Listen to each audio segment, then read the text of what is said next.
I never found out her Chinese name, because in the old days, in traditionally Chinese women, proper women, ladies, you do not reveal your personal name, first name. No one's supposed to know besides your husband and your parents. But I found out that her English name was Mary. And her father was Alfred Ross, a Scottish man. And that's a mystery, okay? I was still, till this day, I cannot trace how did he came to China. But I believe, I was told that he came during 1960, during the Second Opium War, as a soldier, one of the officers. And he married a woman from a Jin family in Songjiang. Now, Songjiang is adjacent to Shanghai area.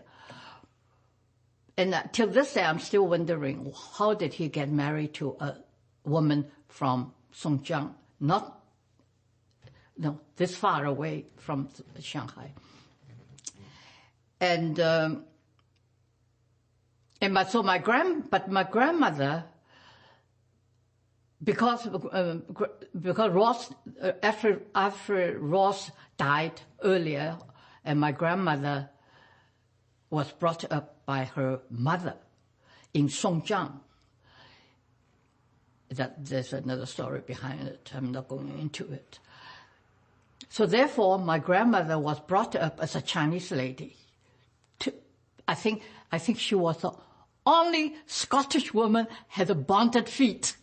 You understand? But her brother was brought up by the father, so was living with carrying the name Ross and totally an Englishman. So the two brother and sister were brought up in different environment and breeding. And this was my grandmother. And my mother was her third child.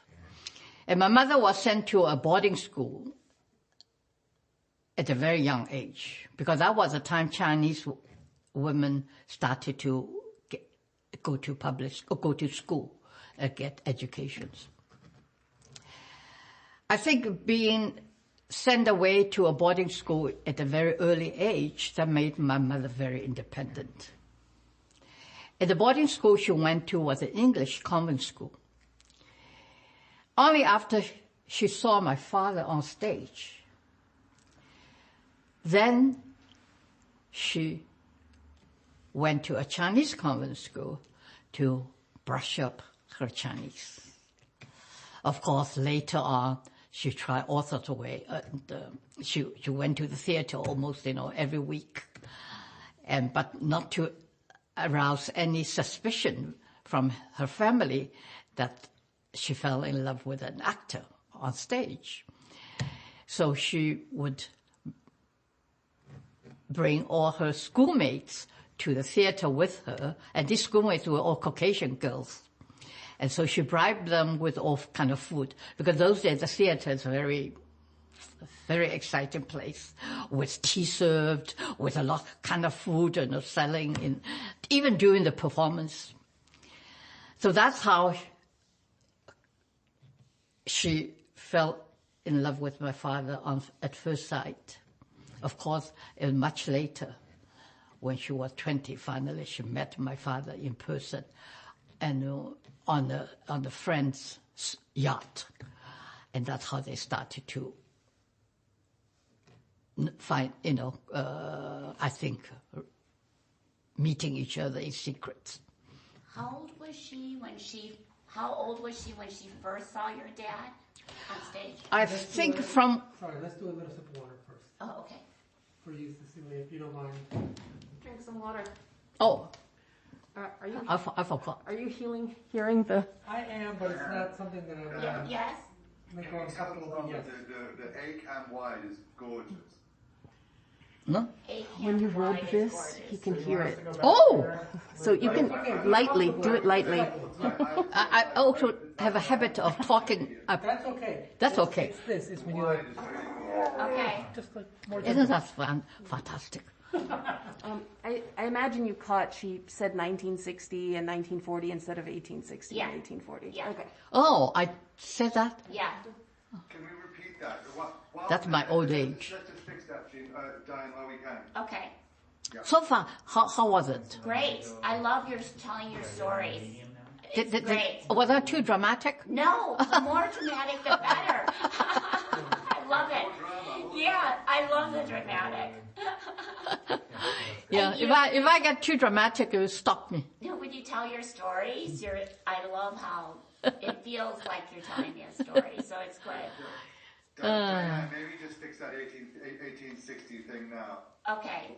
What we have, just get it to say 1860.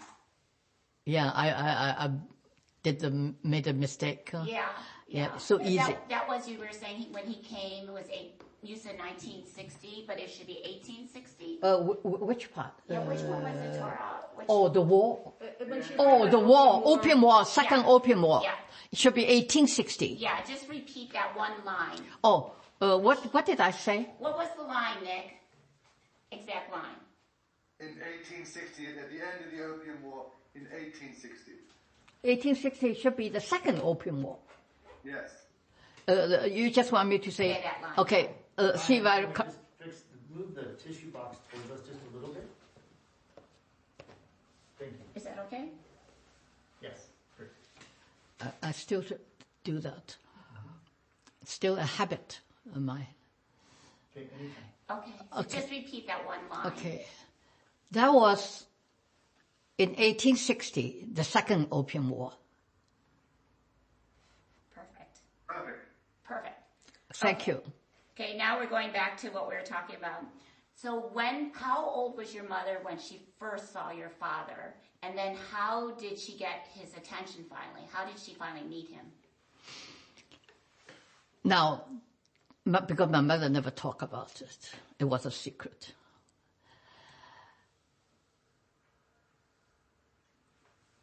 I asked her, but she said, I will tell you later. But that never happened because I never saw her again. And this is why I tell everyone, tell your children your past and your story. Never say later. From what I figured, I did some calculation that my mother must have seen him at the age of 16 or 17. But it took a long time finally get a chance to meet with my father. That was in her 20s. I think she was 20. Finally they met. And then they must have got acquainted and meet each other. But that was kept as a secret. Because those days, a lady like her should never get involved with an actor. So their romance, therefore, was never told.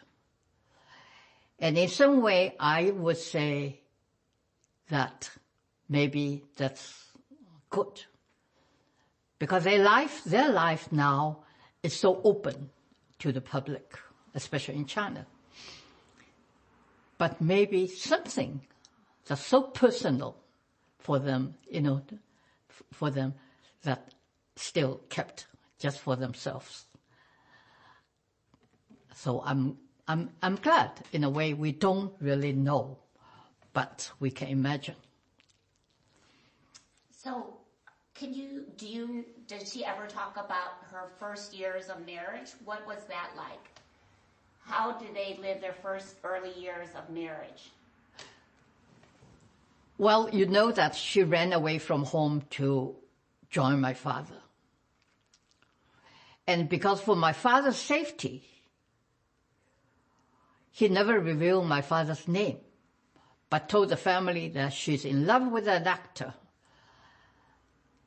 And that was a no-no again. So she was threatened by her brother. The brother was acting as much older than her.